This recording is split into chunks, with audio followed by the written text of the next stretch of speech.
22 වෙනි සියවසේ අද දවස අදත් කම්පියුටරයට නමස්කාර කොට මේ මුල පුරන්නට අරා දෙන්නේ ඔබ තකහණියම අසන අසා රස විඳින රුපියල් 7 ගුවන් විදුලි සේවාවයි. නානා ප්‍රකාර ප්‍රචාර විචාර කරුවාවන් පුරුදු පරිදි අප අරමන්නේ රටේ තොටේ ගමේ ගොඩේ කඩපිලේ මෙන්ම ඔබේ අපේ හිතේ බඩේ උපදින අලුත්ම අලුත් ප්‍රවෘත්ති ගෙන එන සංගීතමය ප්‍රවෘත්ති ප්‍රකාශනය. ඉතින් ඒ ප්‍රවෘත්ති කියවන්නේ මම ගායන්නේ සංගීත වික්‍රමසිංහ ඒවා ඇහුවතින් අහන්නේ ඔබ.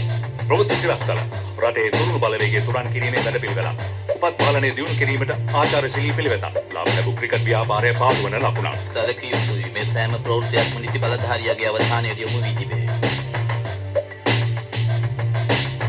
සෞතිරියෙන් පිරි සිංහල දීපේ දියුරියනේ සහ